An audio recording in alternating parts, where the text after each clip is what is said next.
Well, hi there, boys and girls. Today we're going to learn my favorite application of tangent lines, and that's actually using the math to approximate something that we cannot do in our head or even by hand. Or at least if you were able to do it by hand, it's actually very difficult, and the tangent line might be just as good. So it depends on your level of accuracy you're looking for. So let me show you what I'm talking about. This tangent line to this curve we drew yesterday, this tangent line touches the graph at the point 3. We centered this at 3, or we made this tangent line at the x value of 3. We also want to notice that a little to the left of 3 and a little to the right of 3, we can't really see a difference in these two graphs. And what I mean by that is the y values are not very far apart. And if we zoomed in a little bit here, if I zoomed in close to where we centered this, which was out here at 3,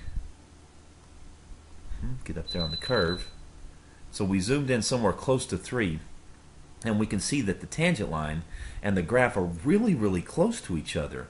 And this was a graph of a square root. Now, you know square roots of nice pretty numbers like 1, 4, 9, 16, 25, but not many of us know square roots of like 4.9 or 8.1 or things like that. But we can, however, find out the value of a tangent line at those places because we just plug them into a y equals mx plus b, and it's really easy to multiply and add. Let me go to a table and show you what else I'm talking about. We centered this at 3. In this column y1, you see the actual values for the square root of x plus 1. Over here in y2 are the tangent line values. Of course, at 3, we centered it there, so they better match at 3. A little to the left of 3, look how close the tangent line is. As a matter of fact, the calculator can't tell a difference at 2.99. And at 2.9, the actual value is 1.9748, and the tangent line is 1.975. That's pretty close. And even out here to the right, you can see that the tangent line's y values are really close to the square root's y values. Now let me show you why this is really important. Let's say that you wanted to approximate the square root of 4.1. And you wanted to do this, maybe with a little sheet of paper. Now, there is an algorithm to do a square root, but it takes about 7.5 days to do. And it takes 1,000 steps, and it's ugly, and it's mean, and it's whatever. So let me show you how we can use the tangent line to approximate the square root, and let's see how good it is. First of all, I'm going to use the tangent line by making a tangent line. And of course, we've done y minus y1 equals m times x minus x1. I'm going to go ahead and add the y1 to both sides, and this is the version that I'm going to use, y1 plus m times x minus x1. However, our m, which means our slope, we're going to calculate what there? We're going to calculate a derivative. So what function am I dealing with? The function I'm trying to approximate is f of x equals the square root of x. I would like to be able to take the square root of some numbers. So what is f prime of x? Well, we know from the power rule that this is 1 over 2 square roots of x. Now, the next thing we need to decide is where are we going to write this tangent line? Are we going to write this tangent line at the square root of 9? Are we going to write it at 16? What I'm asking is what x value are we going to use? Now, since we want the square root of 4.1, we need to pick a value for x that's close to the square root of 4.1 that I can actually find the square root of. What I mean is there a number close to 4.1 that you know the square root of? And of course there is. 4. We know the square root of 4.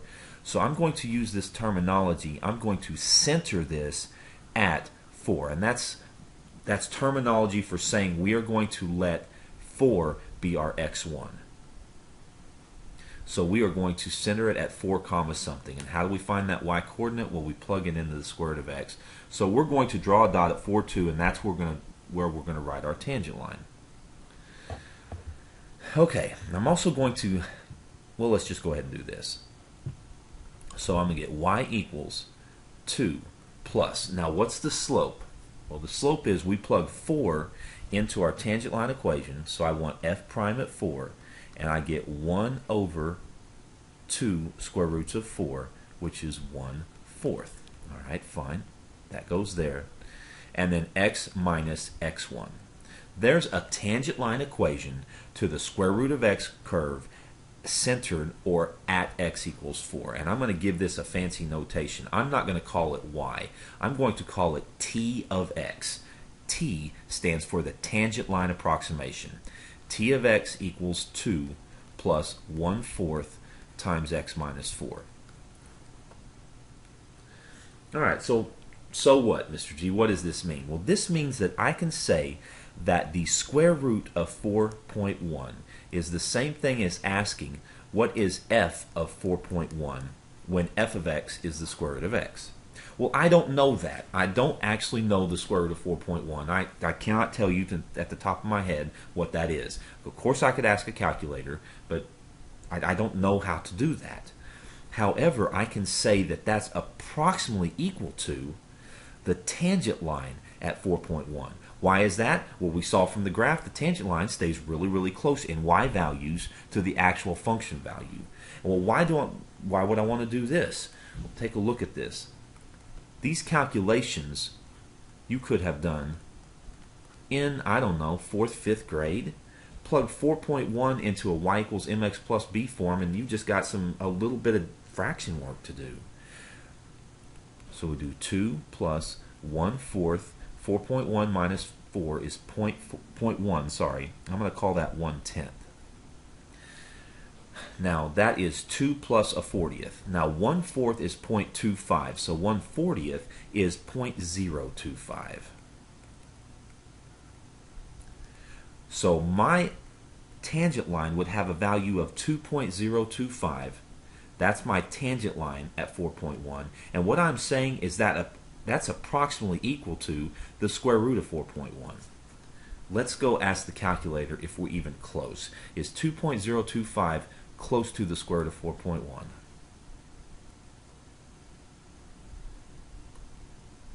Square root of 4.1. And we said 2.025 was where the tangent line was, and this says 2.02484. Oh yeah, look how close that is. All the way out here to the, well, even if we rounded out here to the 10,000th place, it'd be 2.025. And look how easy that was. I did calculus combined with 4th grade math, and I took the square root of 4.1, and I was close enough to build a spaceship. Let's go take a look at another example. Use a tangent line to approximate the cube root of 8.1. Cube root of 8.1, I can't do that, but wait one second. I want to approximate some values on x to the 1/3. So let's use the tangent line to that curve and use the tangent line instead. Why use the tangent line instead? Because that's just y equals mx plus b. Anybody can multiply something and then add, but I don't know how to take the cube root. So let's write the tangent line equation. Next thing we need is f prime. F prime is 1/3 times x to the negative 2/3, which is the same thing as 1/3 x to the 2/3 power. Now, where are we going to write this x value? Or where are we going to write this tangent line to the cube root? We want to pick a number that's really close to 8.1, but we've got to pick a number that we know the cube root of that number. Well, guess what? We know the cube root of 8, so I'm going to write the tangent line where x equals 8. Now I'm going to use my fancy notation. T of x is going to equal, our y1 plus m times x minus x1. And we're going to be at the point 8 comma something. And what's the y value? Well, the cube root of 8 happens to be 2. So we'll write the tangent line at 8 comma 2. Let's go ahead and do that.